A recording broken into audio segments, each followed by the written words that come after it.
Welcome to the Winged Wheel Podcast. Here to talk all things hockey are your hosts, Brad Crisco, Ryan Hanna, and Evan Lobsinger.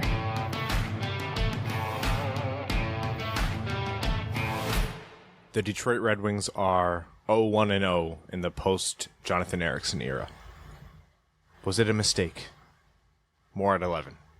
Welcome to the Winged Wheel Podcast. I'm Ryan Hanna. I'm Brad Crisco. And I'm Evan.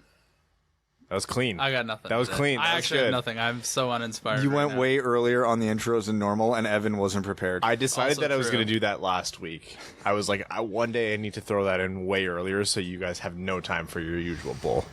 It's true. I'm tired. Yeah, man, we get it. We're all adults. Anyone Are we? Are we, If Ryan? anyone who's listening to this and isn't tired, DM me because I want to know who specifically is lying. Oh, man. Lots has happened. Usually midweek episodes where we decide to go on Wednesdays rather than Thursdays. And apologies if this is throwing anyone off. Sometimes we're going to have to go on Wednesdays. The next month of our lives is going to be a little bit nuts. A little bit. The next time you hear from Brad, he'll be a father again. He'll have his second child, by all rights, assuming everything. 98% chance. I'll have moved into a home. Brad has the ability to try it all over again. Yeah, he gets to just Restart. They're exchanging Mika for a new one. Yep. That's what you do, right? They're essentially trading their 24-year-old She's going through waivers. defenseman who's projected a top 4D, but is more playing a 5-6 role, but still has that ceiling, and trading it to another team for a second-round pick. That's what you're doing right now, right? Sure. Are you keeping both of them? Yeah, probably. We put a lot of time and development into the first one, and it'd be a waste to give up now. She's the smartest person in this house. If I were you, I would get rid of her before she becomes more of a problem. Before she becomes self-aware. Yeah. The moment she figures things out, you and Crystal are screwed. And I think Crystal's smart. She's already figured it out. We're in the process of screwed.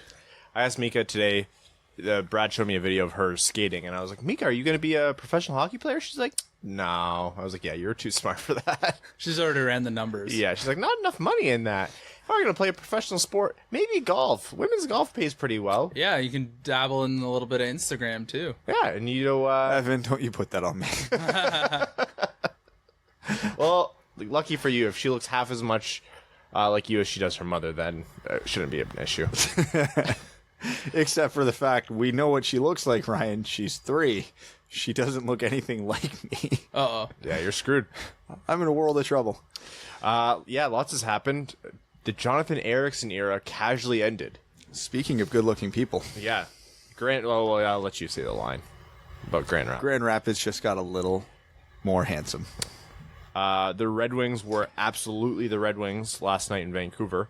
And In Detroit against Vancouver. we are recording this podcast before the first game of the 2019-2020 lottery season. So Detroit at Ottawa. Is this a lottery bowl game? It's a Lottery lottery bowl. bowl game, 100%. This is the first official one of the year, I'd Or say. do we have to call it what we need to call it then? The toilet bowl. This is the toilet bowl. 100%. Yeah. No, there's somehow a substantial, in the 2.5 days since we last were here, in our soon to no longer be studio, a ton has happened. But before we get to that, I want to tell everyone that this episode of the Winged Wheel Podcast is brought to you by Labatt Blue and Labatt Blue Light. We want you to celebrate the first 2 periods of Red Wings games with Labatt Blue and Labatt Blue Light all season long. You can find specially designed cases of Labatt Blue at your local retailer to #SellYon with Labatt Blue and Labatt Blue Light, the official Canadian beers of the Detroit Red Wings, and of 40 solid minutes of hockey. #SellYon. And then before the third period, just turn the game off. Yeah. Have you people not learned? Get all your Selly on in the first 2 periods, because if the Red Wings are entering the third with a lead... You need a buzz to get through it. That's when you upgrade from the Labatt Blue Light to the Labatt Blue. Yeah. For the third period. Yeah. And you one in each hand. Up that percentage. One in your mouth and one in your lip hole, which you have still. How's that healing? It's closed. It hurts. Did you see what Prashant tweeted?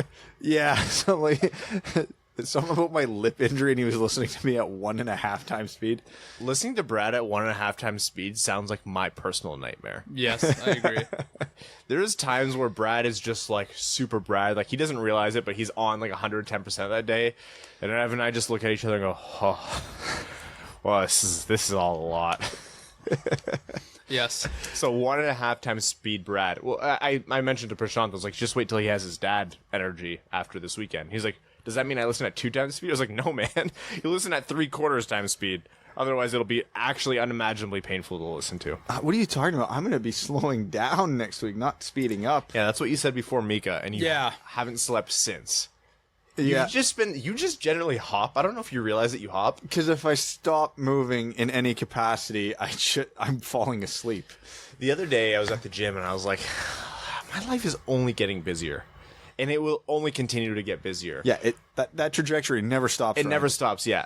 Which is something that the proverbial they, never tell you. Because if they tell you, then you'll give up. And they don't want that. Because you need to feed into the system. Because we all just feed into the man.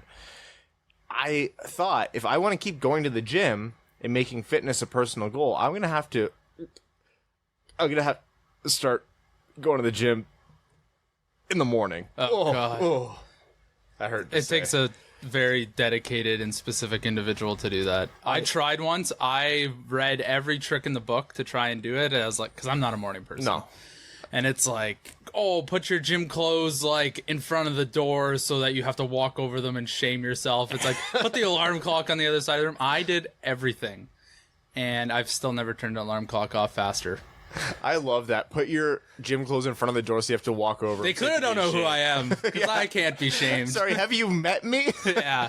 I'm currently on 3 loads of laundry in the same pile that I haven't put away. I've gone through the first load of laundry that I put there. Because in my head, I'm like, I'm going to be in a new house in a month. Which is a ridiculous thing to think. It's not a way to live as an adult. Yeah, I don't know if I can. Going at lunch is my happy medium. It may not be long enough, but I get it done. I don't have to go directly in the morning. And at 4 o'clock, I'm on my own time. You're lucky that your gym's in your building, though. Correct.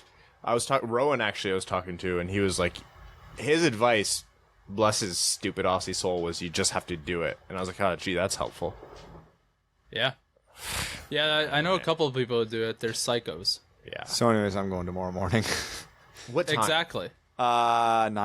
No, it's not. Oh, That's not super. 9's an option. I'm going 9. 9's easy. I'm talking like 6. You gotta go at 6. Those freaks who are in there at 6, like, doing squats and deadlifts and putting weights over their heads like sickos. I honestly have a hard I can't time. open my eyes. I can't make a fist. You know, like when you try to make a fist when you wake up and it's like a soft baby's skin? Like, you can't do it. You're just like, ugh.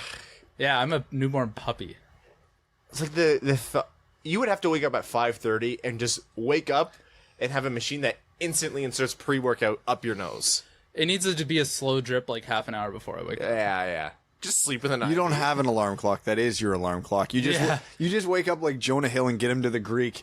Yeah, when I'm he injects alive. Hey, if anyone wants to become a main sponsor of the Winged Wheel podcast and not pay any money, give us an 8-hour release pre-workout. Yes, please. I would pay you so much money for that. All right. If you want, you can pay me enough money where I will just run to your house at 6 a.m. with a shot of adrenaline. What makes you think I want to see more of you? You'll be sleeping. You won't even know I'm there. I'm just be like, stab, and run away. Actually, that doesn't sound so bad. In Kitchener, that's dangerous. It's win-win for both of us. You don't actually see me because you're sleeping, and it's a win for me because I get to stab you with something. Let's talk about this off air. The Detroit Red Wings, before we get into the game that they played against the Vancouver Canucks. Can we not? No, we're going to. Jonathan Ericsson, 12-year, 13-year veteran. I think he played came up full-time in 600 2009, I believe. I guess you could do backwards math. 600 plus games. Yeah, but with injuries. Has been waived. And assigned to Grand Rapids. Yeah, and cleared. He cleared, obviously. He's Shocking. And assigned to Grand Rapids. So let's break this down. First of all, the waive came out of nowhere because really we got no flow of information about his injury, which we should get used to as Red Wings fans because this Red Wings administration leaks nothing. Like, absolutely nothing. The roster situation in Grand Rapids is funny because they couldn't send him down for a conditioning stint for one reason or another. But this waive and assignment to Grand Rapids, by all accounts, doesn't read like they want him to go condition. It's really saying that Yzerman likes the 8 defensemen on the team ahead of him more. And there's no space for him on the team anymore. Couple that with Elliot Friedman's 31 Thoughts today, where he said that the Red Wings were actively trying to shop and trade Jonathan Ericsson before they put him on waivers. Obviously, there were no takers, hence why he went on waivers. Yeah. So it's not like he's in their future plans. Now, if 2-3 more defensemen get injured, great. You can call him up. He can plug a hole, whatever. Which DeKaiser got injured the night that he got waived. I think Bowie's in tonight, too. He is. So, shocking. But they could always call up Biega or, give one of the young guys a cup of tea. But either way. Up Biega, I believe, as well. Oh, he's back up? Yeah. He was assigned yesterday. Yeah. That poor guy. He's a yo-yo. Probably didn't actually go. No, he's used to it. It's Grand Rapids, right? Like, what is it, a few hours? Yeah. Anyways, Erickson's already there playing tonight.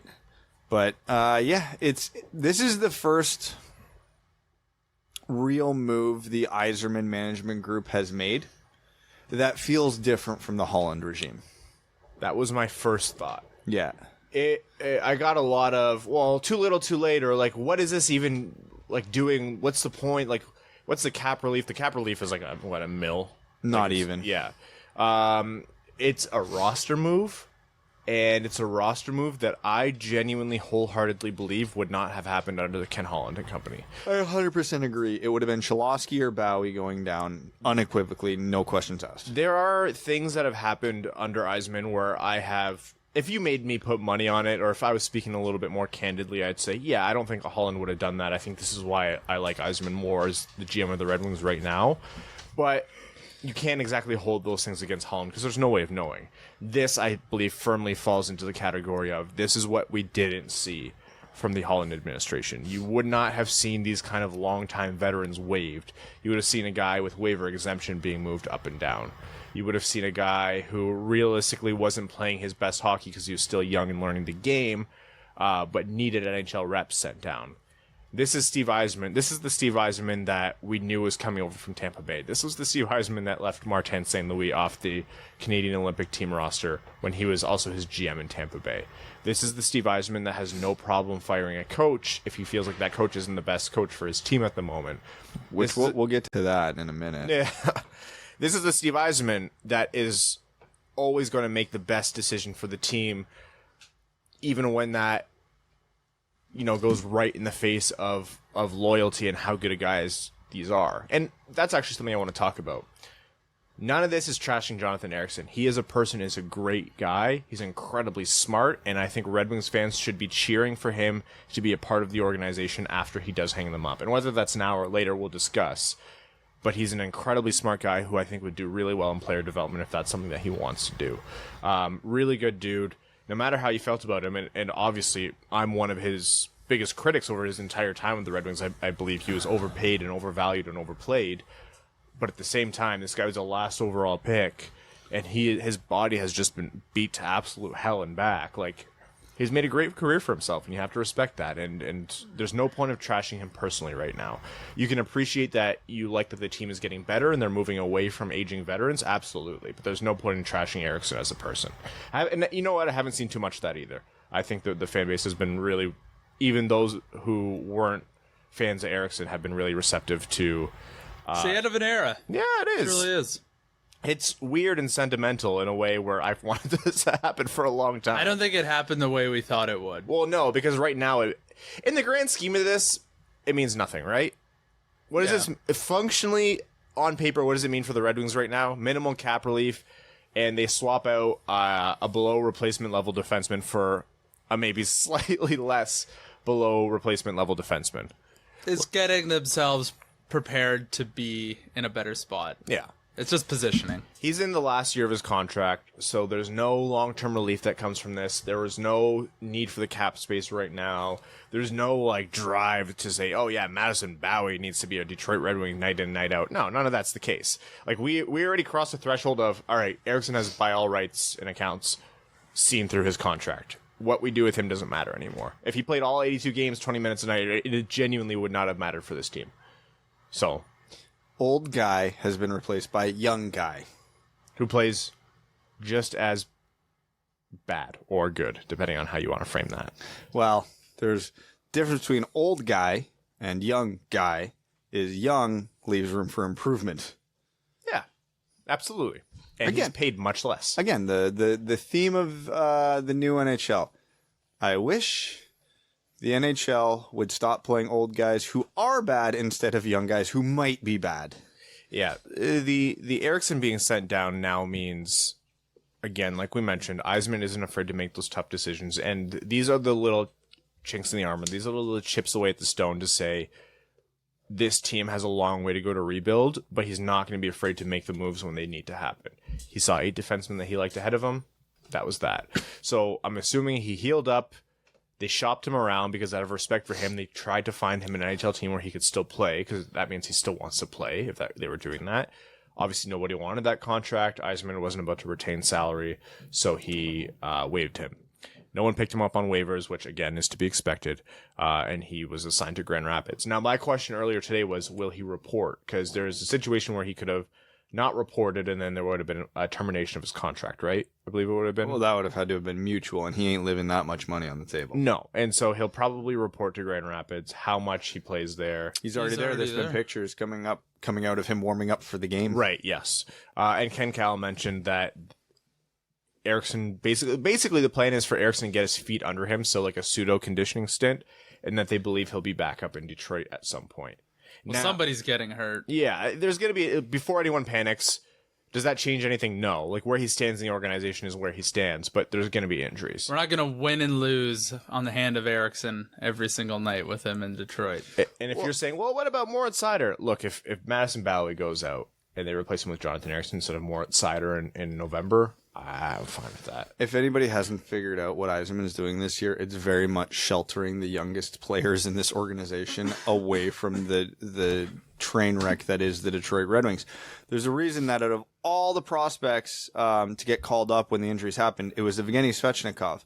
Not necessarily because he's been the best in Grand Rapids, although you could make that case. It's because of all the prospects down there, he is the oldest. Yeah. So this isn't new. They don't want Zadina in this mess. They don't want Veleno in this mess. They don't want Seider in this mess. They want them to play on what should be a fairly strong Grand Rapids team, play prominent roles, get used to winning, build some confidence, and then hopefully bring a good chunk of them up next year if they're ready. And by all accounts, this is a good time to see what Svechnikov has, and he can fit into the roster and provide some offense. He looked something good. We're sorely lacking. He looked good yesterday. No, he did. He looked really good against Vancouver. Not really good, but like relative to a third-line winger, he looked good. So he started on the with Abdelkader and De La Rose, or that was at least the projected lines. You really got to earn it, don't you? Well, I tweeted out, I was like, what? You know it's a weird season when you see Svechnikov starting with De La Rose and Abdelkader, and you think, oh, wow, that's actually probably the perfect line for him to start on. Because it's the second best line of this team right now. Not anymore. No, not anymore. Yeah, that game last night against Vancouver. Wow, Anthony Mantha can still shoot a puck. Dennis Cholowski's still showing that poise on the power play. That was great way. That was a great game, right? Because nothing happened after those 2 goals, right? No, Quinn Hughes is disgusting. Oh my god, the way that guy moves with the puck, the way he moves the puck, and the way he moves with the puck. I really hope Zadina turns into an all-star, because otherwise I'm going to be very sad. Yeah. Look, and here's the solace, no matter what. I will never say I was upset that we took him. No. Because I was screaming from the rooftops when we did. But seeing Quinn Hughes right now is very tough. There is not a GM in the league who would have passed on Zadina at that spot. Oh, God, no. John Shaka. Like, at 6, if you're the GM of the Red Wings, every single person in hockey was like, oh what my is god, going they on? just got It was like the Zadina. Seth Jones draft. Now, Vancouver was still, yeah, that reminds me of that. Vancouver was still excited because they weren't expecting Quinn Hughes, but that doesn't mean that, like, if Zadina wasn't there, they wouldn't, like, everyone would have taken Zadina. And I really hate this argument right now because it's impossible to have. But yeah, watching Quinn Hughes, man. I'm happy for Vancouver fans. That guy is absolutely electric. He skate good. He skate real good. That whole That whole game was just depressing. You know what's bad with me as someone who doesn't really like fantasy hockey? The highlight of that game for me was the fact that I'm the one in our pool who has Bo Horvat. That was the highlight of the game. Isn't it fun when your players score multiple goals? No, not against the Red Wings. It pissed me right off because, God damn it. This is going to be a long season. The first two periods were typical 2019-2020 Red Wings hockey in that it wasn't perfect play, but between some really good goaltending from Howard and some good lines, or some good play in specific areas, for example, when the Bertuzzi-Larkin-Mantha line was out or when the power play was on, the Red Wings did well. The power play was hot all night. Mantha had, upon replay, it wasn't an actual rocket, but the ping off the post made it sound like it was a rocket. Towed it hard. Yeah. And then Cholowski also had a good deflection off a Vancouver player, off Edler, I believe it was. Don't even care that got deflected. That's something I wanted to see more of from Cholowski this year. When they give you the lane, step into take the it. point, take that shot. Yeah, exactly. Step into it. Take it. And you're better to shoot from the hash marks than you are the blue line. So get as close as you can. So that was, like, those two things were great. The Red Wings were like, what, 2 for 4, 2 for 5 on the power play. Mind you, both goals came with 3 Vancouver skaters on the ice. Which is perfectly fine. Not phenomenal defensively, but, like, again, it was just a typical Red Wings game. And I was like, they're putting out what I think is their best effort right now. Even Athanasiou and Mantha looked amazing together on the power play. So good. They had this back and forth, like this, it was 3 or 4 consecutive passes, or an entire sequence where they just kept feeding Mantha, and then maybe back to Athanasiou, and Athanasiou would have a no-look backhand pass across the slot to Mantha, and I was just like, oh man, they are clicking. This is all great. And then the third period happened. Oh, and then the Red Wings red-winged. That was the most Red Wings TM third period I've seen. It's like the final season of Game of Thrones. Oh, we'll just pretend it didn't happen. God, that was the final season of Game of Thrones. 5 unanswered.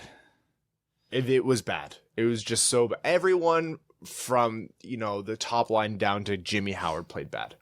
Like, it was just not good at all. This entire last stretch of games has just been...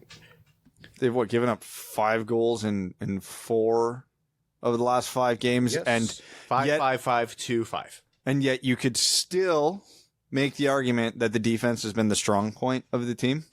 Because it sure as hell hasn't been the offense. No, it's been one line, and even then, when the line's up, they lost their mojo a little bit. Yeah, and even that one line's cooled off from their hot start. They're still good and still producing a goal to 2 per game, but that's the end of what they're getting. They've had, 8 goals in the last 6 games, or 7 in the last 5? That's not going to do it. That's horrifying. Everything on this team is clicking. Howard has cooled down. The defense has... honestly, all things considered, played better than I would have expected, and the offense has just disappeared. This is worst case scenario. This is exactly what Jeff Blashill can't allow to happen this year. Even if the team's losing, that's fine. Be competitive. They are not. I tweeted out at the end of the night, I said, that kind of third period collapse is unacceptable. This Red Wings team is, of course, starved for talent. They're going to lose no matter what, a lot of games, and there's only so much that can be helped. If you give up 5 goals over 3 period, that's maybe a little bit more stomachable for a bad team. Yeah. But no NHL level team should be giving up 5 in 1 period. 5 unanswered. If you kept them to no goals through 2 periods, there's no reason why they should be scoring a goal every 4 minutes. You could be one of the worst teams in history and probably shut down a team going into a third period. I got a lot of response. Some people responded. They're like, "Well, Ryan, this is what the tank is. Like, we should be happy about this." Jesus, Brad. The tank is about losing. The tank isn't about being uncompetitive. No, and that was exactly my point. I said the Red Wings should be able to put 60 full minutes of their best effort out there, or at least something close to that, and that's what you want to see. Not because they're going to win because of it. No, I think 60 minutes of their best effort is still going to mean that they're a lottery team. They lose that game maybe 3-2 in overtime or 3-2 in regulation instead of 5-2 in regulation. And what I care about is the team improving, the team building the kind of culture that you need. So when you do have the talent, you know how to, play a full game. You know how to skate 60 full minutes out there. You know the kind of passion and the work ethic and the kind of coaching that it takes to win those games. Well, that's why we have veterans, Ryan.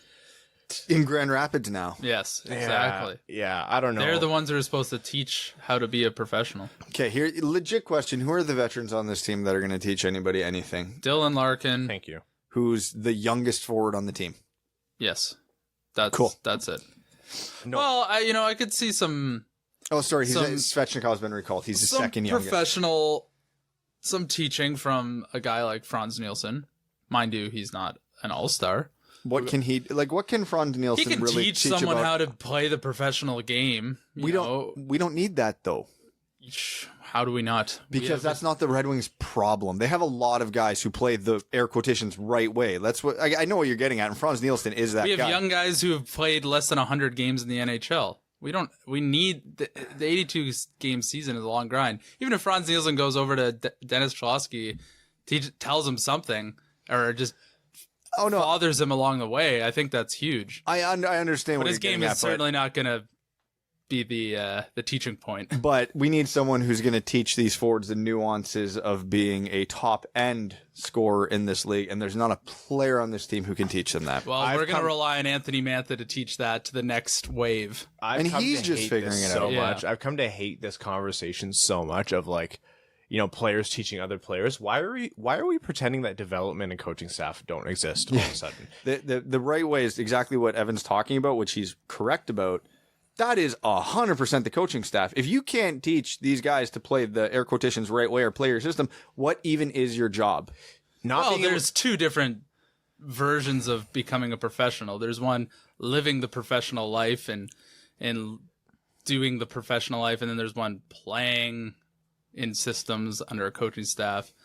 You can learn a lot from the players on your team, plus from the coaching staff. So I don't think should have one without the other. Here's my hot take.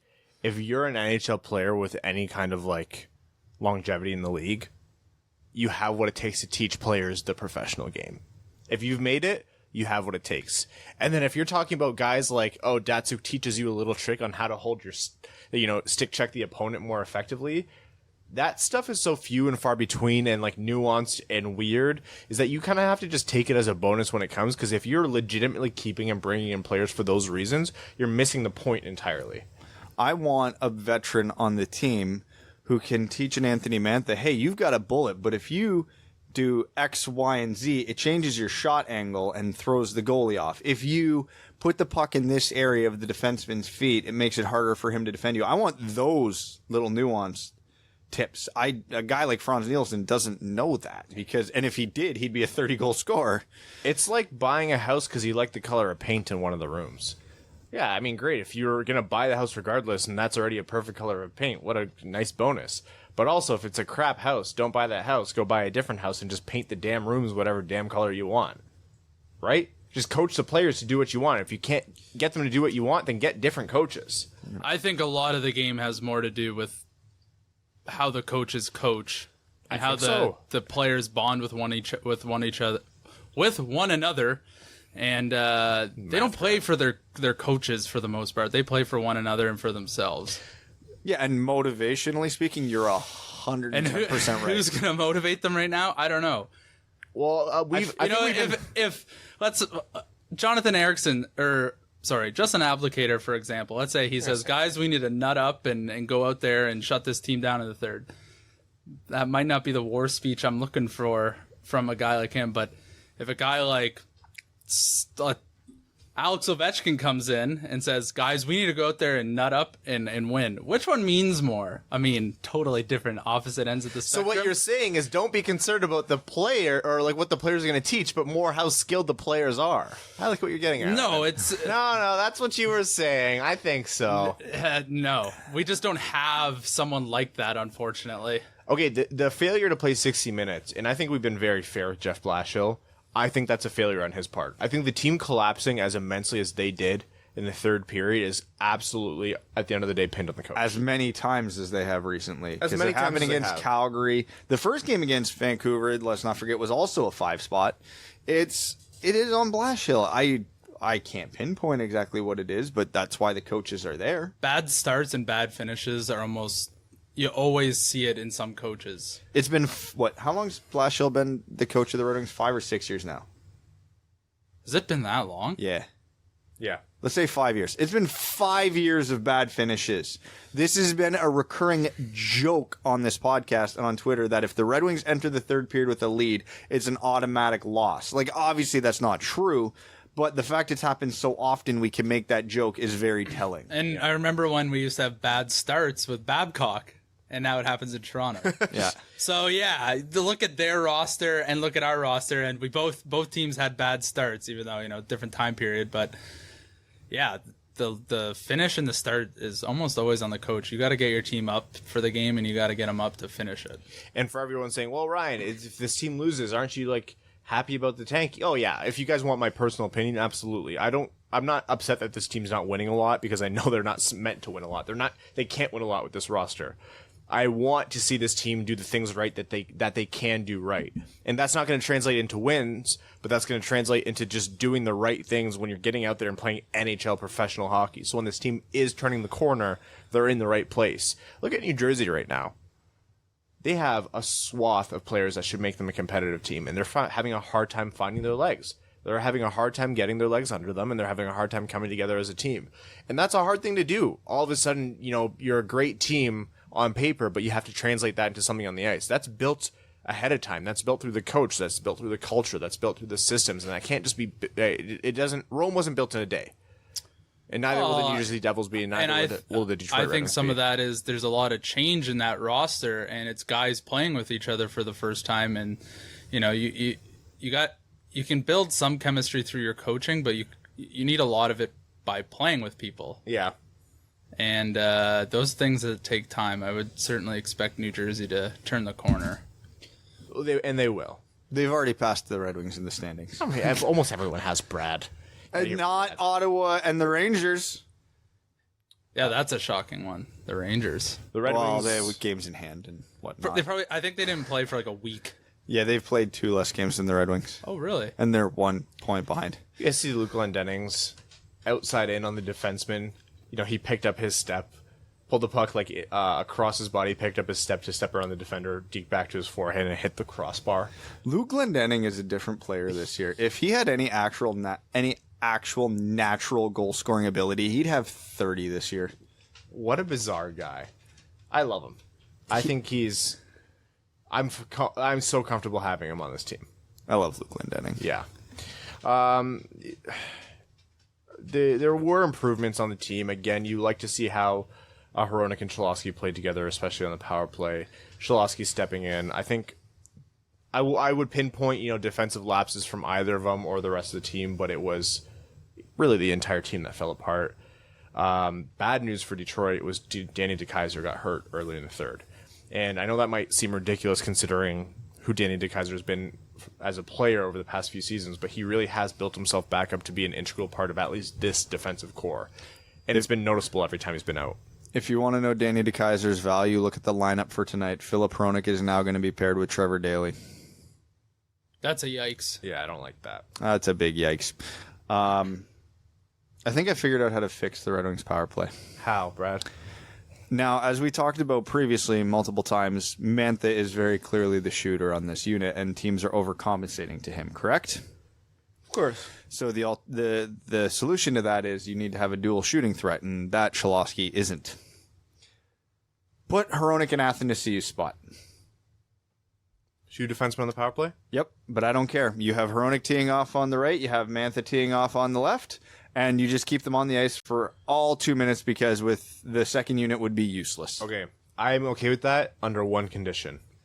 You play the first power play unit for as long as you can. Yes, I agree fully. I literally would not take them off the ice. If you can get away with that, don't. And if you have to play them 90 seconds, you play them 90 seconds. Unless it's a pinball power play where they're doing laps coming back and forth, which is going to tire them out. No, if they have zone time and possession and it's just a basic cycle, no, you don't take them off the ice. No, absolutely not. You keep them on there. Yeah. I really want the team to start adopting that philosophy. Mm-hmm. Something funny after the game. You know how we make fun of like Facebook fans? People who are only comment on the Red Wings on Facebook and how that's usually like the worst of the worst kind of takes. Bottom of the barrel. Yeah. I feel attacked. Yes, you should. Small town Ontario. It's spread. It's everywhere. It's not just exclusive to Facebook anymore. I saw a couple, like, I'm not going to name them, like Red Wings talk accounts, and like just saying stuff like, I actually saw a quote. It was like, this team has lost its way. This kind of thing never would have happened in the like Yzerman and Fedorov days. They never would have stood for this. Like, this team needs to get back to that. Must be nice to have Hall of Famers on your team. And I was like, yeah, guy, if you had two of the best players of all time in the sport on your team, you would have been better. If you take Fedorov, Yzerman, and Lidstrom, right now, you don't even de-age them. No. This team is noticeably improved. What kind of, Like 56-year-old Steve Yzerman, however old he is probably the best player on this team still. Yeah, that's a hot, dumb take. I love it, though. I've seen so much of it. It's like the Red Wings need to get back to like the grind line era. Like, what they did back then is why they won. I'm like, no, what? No, stop it. We have 3 grind lines. They're just not good. They're all either one. Like, it's just not. How are you guys missing the fact that the Red Wings don't have arguably the greatest defenseman of the modern era? Actually, definitely the greatest defenseman of the modern era. The greatest second best defenseman of all time in Nick Lidstrom. One of the best players of all time in Steve Yzerman. One of the best players of all time in Sergei Fedorov. One of the best power forwards of all time in Brendan Shanahan. The list goes on. And one of the best two-way players of all time in Pavel Datsyuk. What else do you guys want? One of the best goal scorers of all time in Brett Hull. This couldn't go on all day. And people still maintain that Kirk Maltby is why Detroit won those cups. Let me put the Russian troll farms can't get every hot take right, Ryan. So let's put something into perspective, because McCarty and Draper in the grind line had some pretty significant goals in their day, some clutch goals, and so we wax poetic about them because they were massive goals. McCarty had the cup winner in 97. Draper had that huge overtime goal in the 98 Cup Finals against Washington in the comeback game. But here's perspective. If you think it was Draper and his line that got the Wings to the Cup Final in 98 as an example, just remember that overtime goal that Chris Draper scored in the Cup Finals was his first goal of the playoffs that year. It wasn't them dragging them to the finals. They sure as heck weren't doing anything to prevent the Red Wings from getting there, but that's not the reason that team was good. No. What else are we going to... Let's talk about the rest of the league. What else is happening in the rest of the league? What is happening in Buffalo? The Bills are 5-1, and the Sabres are first in the entire NHL. No, shut up. That wasn't an invitation to talk about the Bills. I want to talk about the Sabres. No one wants to hear about the Bills. If you do it again, we're finding you. We're going to start finding Brad. Thank God. Everyone pick a charity, and every time Brad brings up the Bills, he's donating to that charity. So I have to pick my spots when it's worth it. Yes. To brag. Okay. Yeah. I'm okay with this. We should all pick something. One of us, you guys tell us, what are you annoyed with us bringing up constantly? And if we do bring it up, we have to donate to charity. When Ryan talks about how hockey is fighting in hockey and being rough and swearing is bad. Oh, I like fighting in hockey. Come on the record with that. I don't want to see fighting go away. I know it's wrong, but every time Ryan defends offside reviews. Okay, you know what? That one's actually... We don't have enough money for that. Hey, man, we just bought a house. When Evan talks about being tired, that can be the only thing for Evan, right? Then I'll stop talking. No, we don't want that. You guys know how much cocaine it takes to get Evan to start talking. Oh. We just like... Thick. We hold him down and just rub it under his gums. Yeah. And Brad, it's definitely the Bills. Shut up about the Bills. Shut up about the Bills. First time I've been happy in like 19 years, Ryan. Shut up. Anyways, about the Bills. Staying in Buffalo. Yeah. The first place team in the entire NHL. The Buffalo Sabres. How? Why? How? Why? Did Edmonton lose a game? Oh, they lost. They're 7-2-1 now. They've fallen all the way to fourth. Yeah. Man, Buffalo fans must be thrilled. Although, if this comes crashing down, that's going to hurt them so much. They had a 10-game winning streak last year, Ryan. They're used to this. Do you remember when it was like the Drury-Briere era and they started off like 11-0? And they went to the conference finals in 2006. Yeah, that was nuts to watch. And then after that year, nothing ever happened good again. No. They haven't made the playoffs in, 8 years? Something like that. That'd be a rowdy barn if they make the playoffs. Lottery division standings. The Red Wings are currently third place in that they're 29th overall. 9 games played, 6 points. The Rangers sit beneath them at second place / 30th with 5 points, but they have 2 games in hand. And Ottawa, who Detroit plays tonight, has 3 points in 8 games. So... depending on who you're cheering for and for what reason, tonight's game with Detroit and Ottawa, which actually I think just started, has a lot of implications for that. How are the Rangers this far behind? they had a bad, like them in Jersey, that entire region just started off so terribly. You wouldn't have expected New York to do much better than that, though. I don't think, unless that, am I unreasonable in saying that? There's a lot of people who had them, as a wild card team. Really? I heard a bunch of people say flirt with the Rangers, in and out of the playoffs. Did I say they'd be a wild card team? I hope that I didn't say that, because otherwise my idea. confusion would be I embarrassing. had them last in the Metro. You had them last in the entire Metro? You have the standings on your computer. You tell me. I'm pretty sure I had them dead last behind the Islanders. Standings take so long. Although the Islanders are gonna give them a run. We're still early in the season. How are the Islanders doing? I don't know, so probably not great. I've not heard a damn thing about them. The Maple Leafs. The panic has already set in. I love it. And they're above 500 still, are they not? Oh, yeah. Well, I think they're like 5-4-1 or something like that. Oh, no. The Islanders are 4th in their division. Yeah, but that division's not been good. They are 5-3. Yeah, congratulations, they're average. Toronto's in a divisional seed, but Florida has 2 games in hand. Obviously, all this is too early, but yeah. Oh, Toronto's 5-4-2. Tampa is 6th in the division. So really, considering how you... As expected. Hi, everybody. It's October. Yeah. Nothing matters. Nothing makes sense. What is it, American Thanksgiving that we care about? That's kind of you are what you are at that point. Yeah. Some teams we can comfortably say they are what they are at this point, like the Ottawa Senators and the Detroit Red Wings. Let's talk about Evgeny Svechnikov's first game. He was good. Yeah, I thought it was fun. He had some chances. He had a clear offensive break where he just froze up. He wanted to do 10 things at once, and he ended up doing nothing. That's normal when you get into a situation like that where you try to overdo things. Once he gets comfortable, he's just coming down and taking that shot as a left-hander down the right wing on a 2-on-1. And then he scrummed with Virtanen right after. Yeah, you could tell he wanted to make the pass there, but it just wasn't there. No. At one point, his leg kind of like skidded, and he crashed into the boards like with both legs splayed out, like he was about to birth. Sorry, Brad.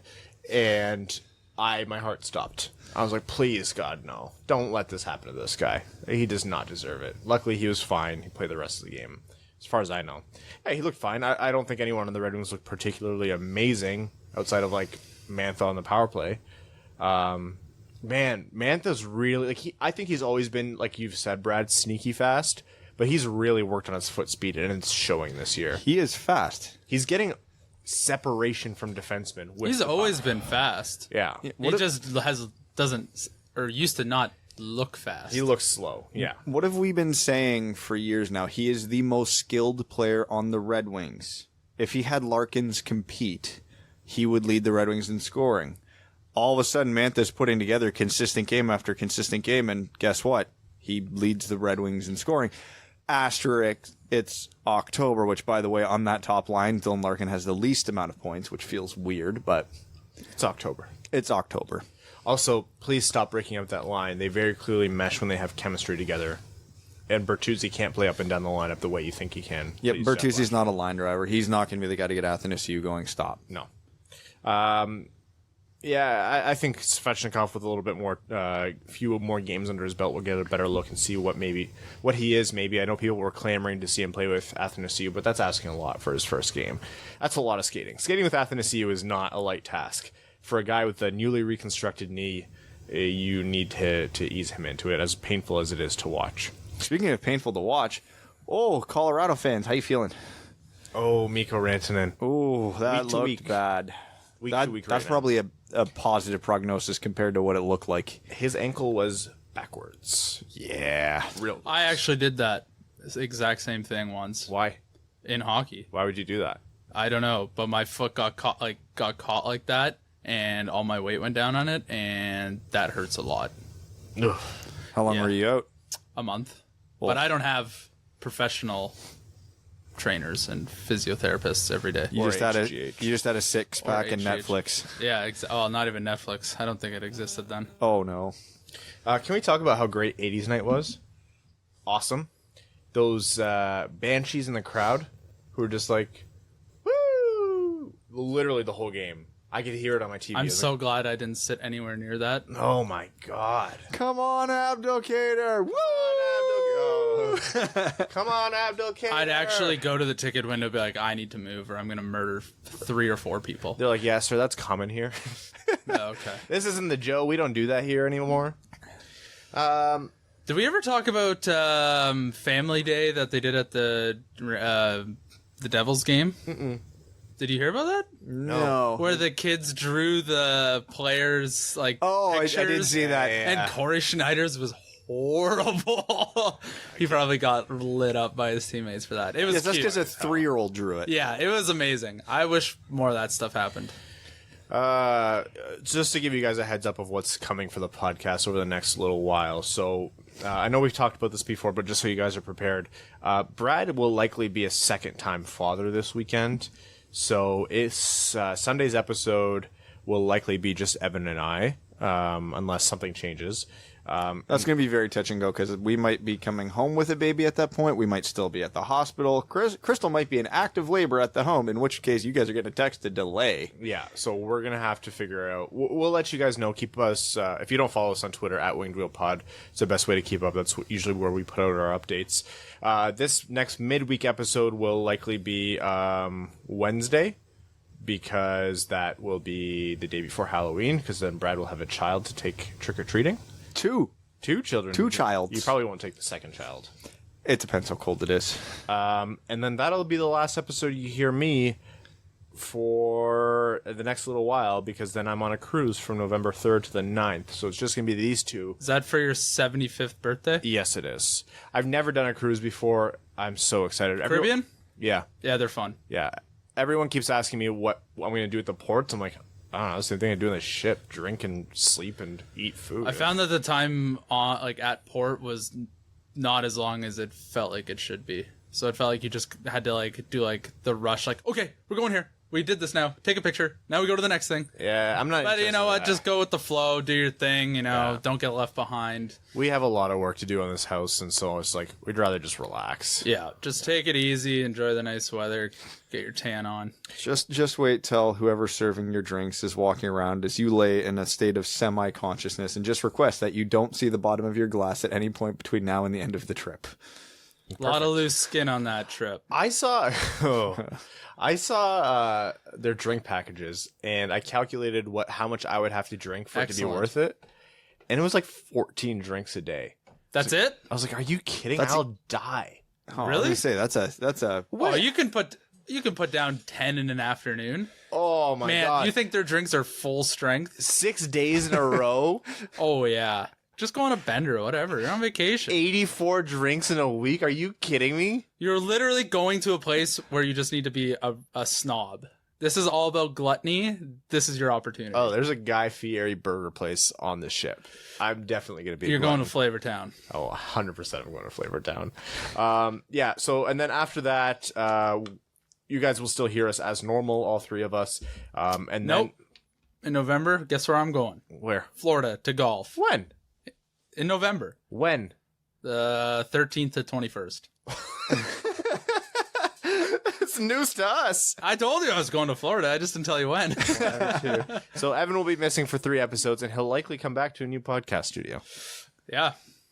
So it's going to be a lot of changes. So things are going to be a little bit rocky, but it's all going to be for the best, because once Mel and I are done working on the house, that means we're going to have our studio upstairs, which means we're going to be able to do more, record our episodes more consistently. We're going to be able to get them posted. The video editing is going to be posted more quickly. We're going to be able to do our live streams.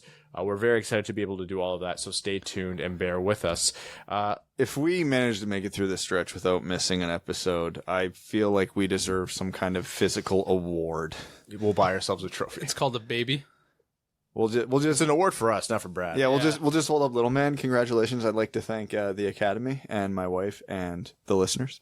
Also, you guys will know the name of Brad's baby. Are you going to tweet it? Are you going to post it on... I'll probably Wait for tweet an episode? I'll probably tweet like a baby picture when he's. Here's this born. little bean-looking thing. We should get over to Patreon.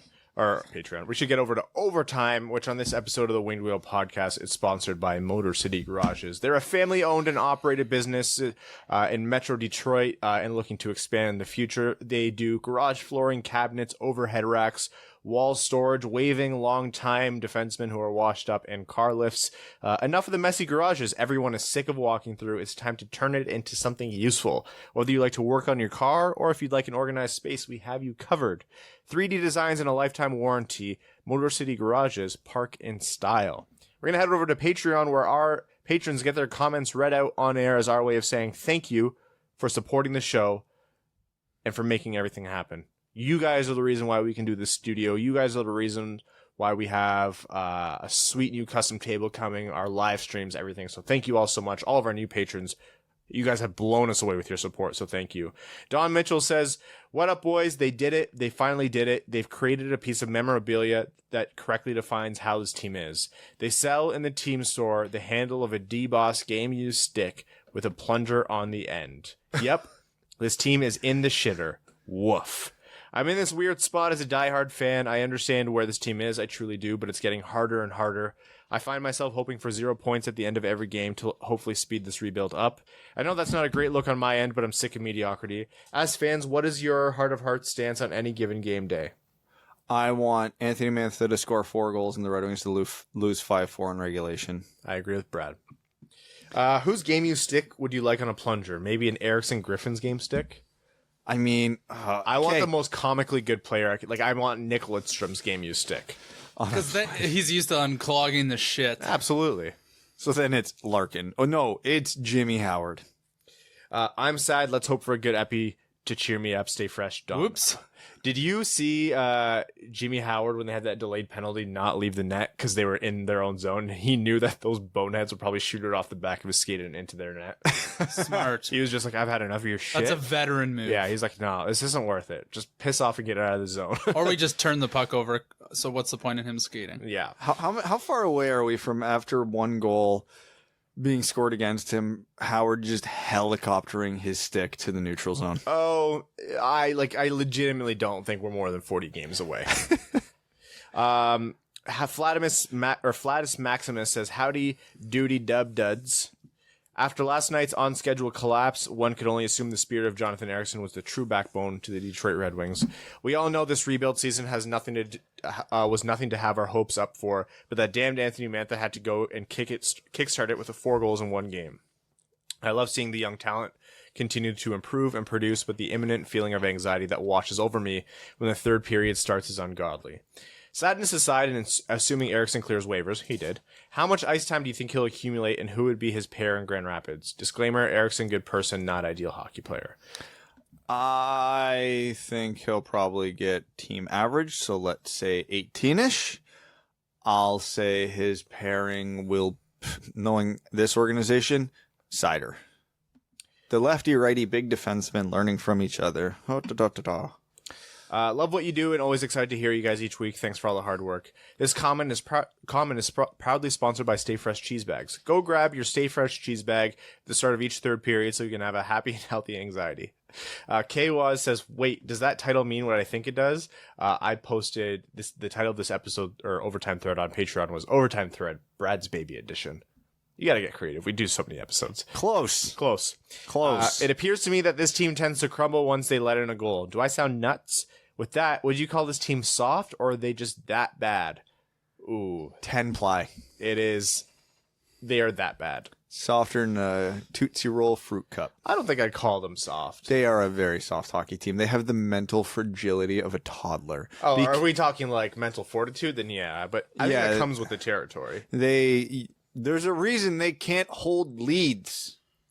If you're good enough to get the lead, you should be good enough to hold the lead. So if you're not holding the leads, it must be something other than physical skill. What could that be? The lack of skill. It doesn't help, Ryan. I hate calling my own team soft just as much as the next dub patron. Jeff Chen says, hi boys, if you need something to cheer you up this season, I highly recommend getting the book, The Pursuit of Perfection, the Nick Lidstrom biography. Great read and makes you reminisce of better times. Yes, definitely have to dive into that. I currently have 2 different hockey books I'm reading, so once I put one down, I'll pick that one up. Matt McKay says, hey there, guys. Tuesday night's game was Canuck and nuts. Thought the top line played well, and it was nice to see some power play goals. I was happy to see Svechnikov play. Thought he looked good. Just wish the refs would have let him fight so we can get ready for his fight with Ovi. I forgot about that. Just want to know what your thoughts were on Ericsson being put on waivers. Do you think this is a permanent move, or is it just until he gets his hockey legs back? Love this show, and thanks for all you do. Have a great week, and thanks for making my work week better. Thank you so much, Matt, for everything you do for the show, being a named sponsor.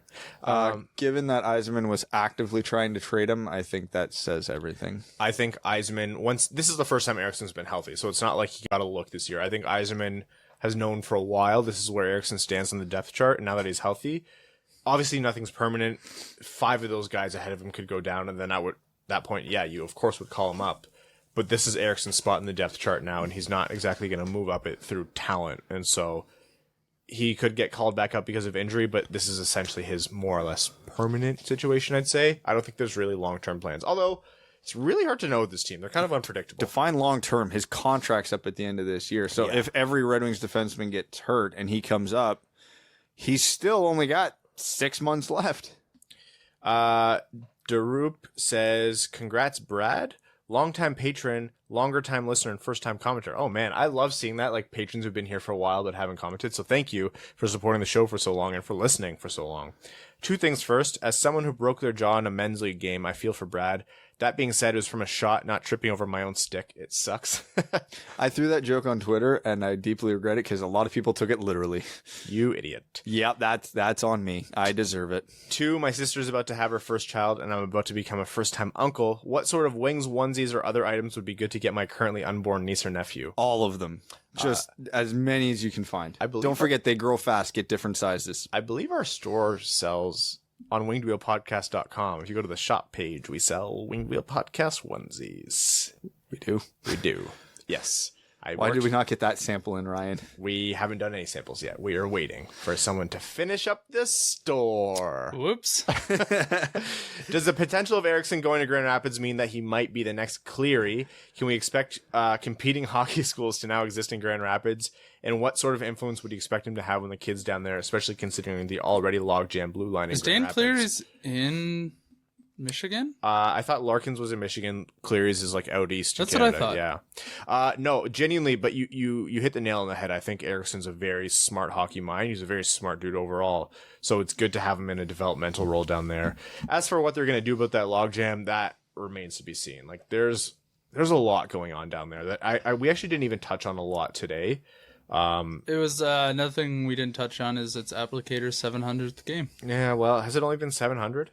Feels like longer than that. You're supposed to be nice to him now, Ryan. Well, no, it's just he had another good game yesterday. Did he? Thought. He's been doing the relatively speaking. He's been doing the same things this year where I'm like, he wasn't doing those before, so it's kind of crazy that he's doing them. Seth Walters tweeted, not only has a defensive logjam worsened with Ericsson and Biega in Grand Rapids, Biega's up, but assuming they remain active in Grand Rapids, the Griffins are once again faced with the AHL veteran rule, only 6 can dress per game. Terry, Pumple, Elson, Ford, McElrath, Lashoff, Ericsson, and Biega. And you couple that with the fact that McElrath, Ericsson, Lashoff, Sider, Sarjarvi, Hicketts, Lindstrom, Kasky, and Biega are all defensemen. Oh my God. Yeah, there's a big logjam there they're going to have to figure out. Which one of them is Steve Yzerman going to trade for Josh Hosang? Let the rumors start now. Okay. This is why we didn't claim him on waivers, Ryan. It's not going to happen. I'm going to put something bad out there, and I don't think this is going to happen, but I heard a whisper. Some people in Germany, in Mannheim, are of the mind that Sider is coming back. That wouldn't happen, though. It might. If he's not getting ice time, I'd rather him go back. I don't know where that... I've been trying to dig into where that rumor came from. It's hard to because I don't speak German, and we have virtually no sources in Germany. So there's nothing of substance there. But yeah, it kind of makes me scared that that's going to be the case. But again, if Yzerman has proven anything, he's not the kind of GM to make a decision that'll hurt the team's development or a player's development just because he doesn't want to make a tough decision to move out an Ericsson type. Like, we've literally seen him demonstrate that by waiving Ericsson. That's such a relief. Like, genuinely, that's so good to know that we have that in Yzerman. We knew it, but just to see it in practice symbolically means so much. He was our pagan sacrifice. Yes. Living in Chicago and traveling all over the place for work, I love the podcast and can't wait for the Grand Rapids meetup, as it would be much easier for me to get to. Stay fresh. Yes, we are very excited for that. I'm also deeply worried because everybody at work found the podcast now. Oh, wow. And you work at a hockey store. This is going to be bad. Sean, I'm sorry if I'm saying this wrong. Chavarella or Chiavarella. If I'm saying that wrong, please tell me. Who's a new patron, so thank you for your support. Says, hey guys, found the WWP around the draft this year. It took me far longer than I want to admit as a Red Wings fan to find this podcast or any that were Red Wings focused. Anyways, love what you do, so don't shut up and take my money. That means a lot, man. Thank you. Tell your friends. Now I'm on the trade Athanasiou train, though it's not because I hate him or anything. His future on this team is a middle six role, and if all our hopes come together with Veleno, Zadina, and Lafreniere, or Laff, first-round pick this year, he may just end up being one of the fastest third-liners in the NHL in 2 years. What am I talking about? Wait, am I talking about Athanasiou or Helm circa 2010? My biggest concern with Athanasiou is not his lack of offense that will come, but his absolute lack of defensive skills. For a guy that's top 3 in offensive zone starts on the team, he has one of the worst Corsi on the team and has been about -9. Not that that's a reliable stat. Thank you for knowing your stuff and qualifying all of that. And you make a good point. He really is the only piece we can move this year. I had a hope for an extra first-round pick. Also, I don't want to deal with Darren Ferris's crap this offseason. Those are all excellent points. Oh, Darren Ferris, what have you done? He's in a contract year. He's like, if this kind of thing, like we mentioned, if this kind of thing persists into December, the Red Wings might have to explore moving him. Can you imagine what an Edmonton type team would give up for him? What does Edmonton have to give up for him? And Ottawa takes the lead. Are you kidding me? 1-0. I believe it was Sean Tierney. The first swirl Sean Tierney. Wrong one. Yeah. We first just had him on swirl of show. the toilet bowl. Charting hockey scored against the Detroit Red Wings. Well, on the plus side, Michael Rasmussen set up Chris Terry for a goal in Grand Rapids. And there's our silver lining. So Svechnikov had a really good chance. For a first-round pick from Edmonton, do they have one? Did we just talk about that? Yeah, they're at like top of the standings. I don't want to pick in the 20s. Do you really think that's going to hold?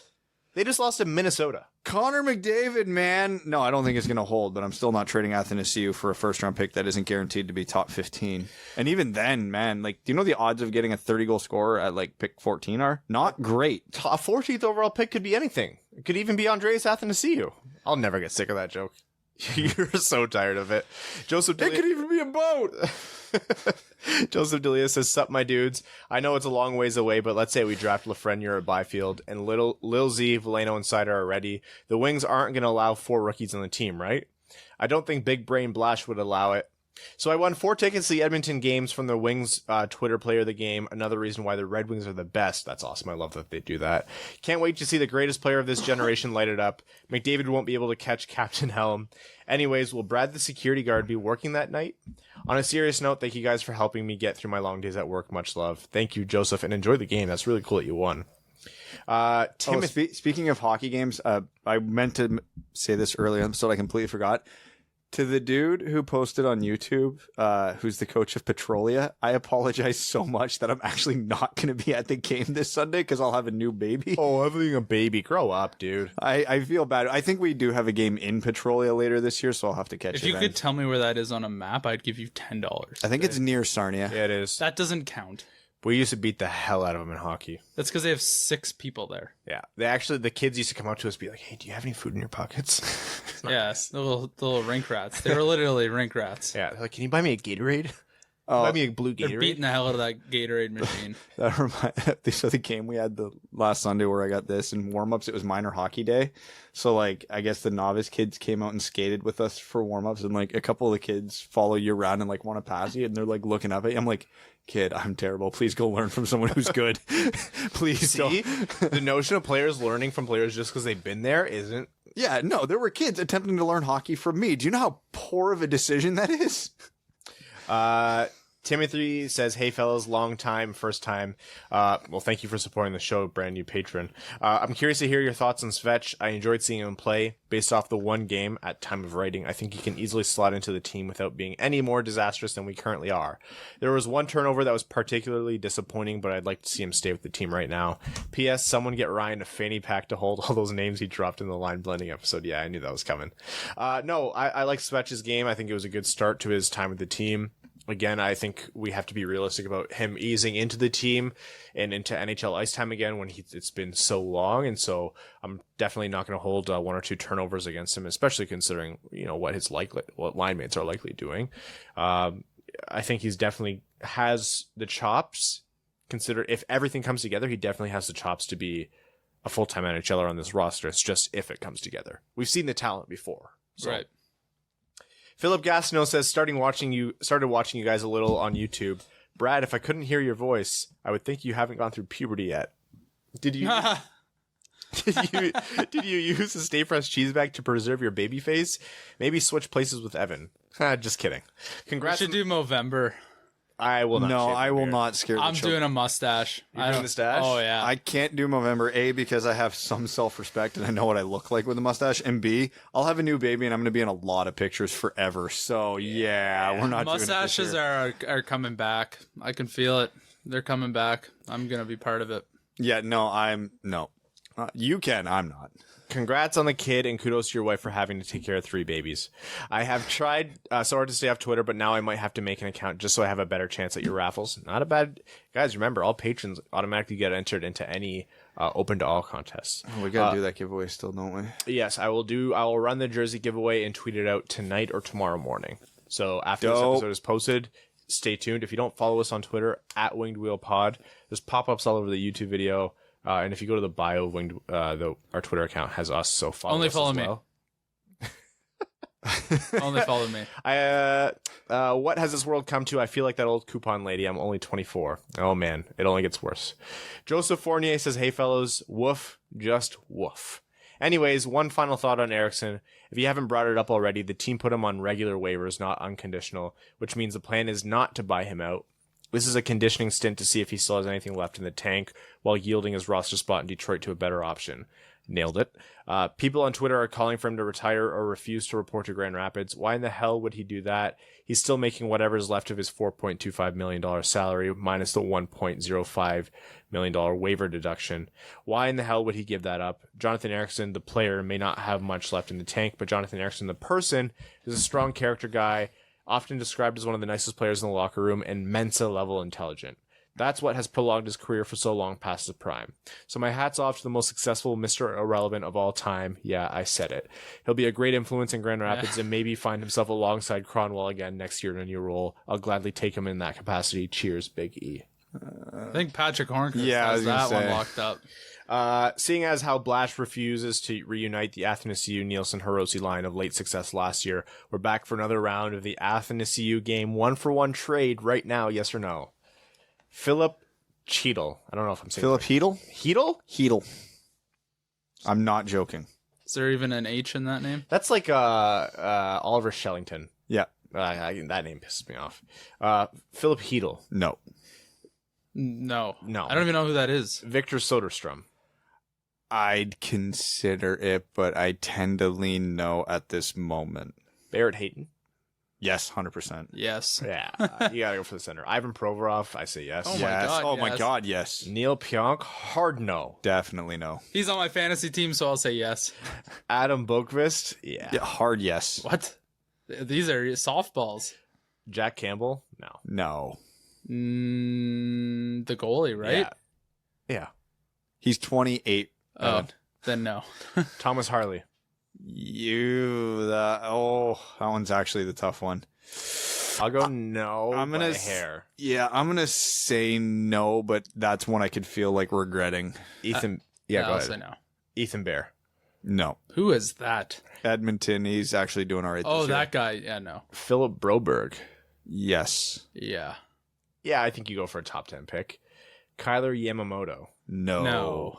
Oh man, Eric Bransom. Hard yes. Definitely, yeah. Jeez. Maxime Lacroix. La joie. Lacroix. La joie. Lacroix. You're just putting letters in there now. Lacroix. Now there's 6 X's. Anyways, Maxime Lajoie. no, hard no. No. Martin Kaut. No. No. Stay fresh cheese bags. Thank you for that No. always fun game. Joseph. All right. shorter episode. Sunday it'll be probably just Evan and I, but who knows? You never know. Maybe we'll have the baby on. If everything goes real quick, I might be like home and settled in by that time. Oh yeah. That'd be the most Brad thing in the world. Yeah, just get a pet. Sorry, I'll be right back, newborn baby. Gotta do a podcast right now. I've only been alive for like 3 minutes. We'll show the baby on YouTube. Yeah, I'll just sit here the whole time. Yeah. Just feeding him. Thank you to everyone who listens. Thank you to all of our patrons, our name level sponsors, Sky Carcass, Luke Johnson, Arjun Shanker, Clayton Van Dyken, Mike Reed, Langabeer, Matthew M. Rice, Ryan Lewis, Sean Levine, Matt McKay, Hannah Lee, Kaylin Wood, Jacob Turner, Charlie Elkins, John Evans, Antonio Lupu, Ian Bush, Rob Thiel, Craig Kibble, Stan Olson, Ryan Lewis, Mike DiLoretto, Holy jumping. and Simon Anderson. You guys make the show happen. Thank you. And when you talk to us next, the Dub will have gotten a little bit bigger. Probably.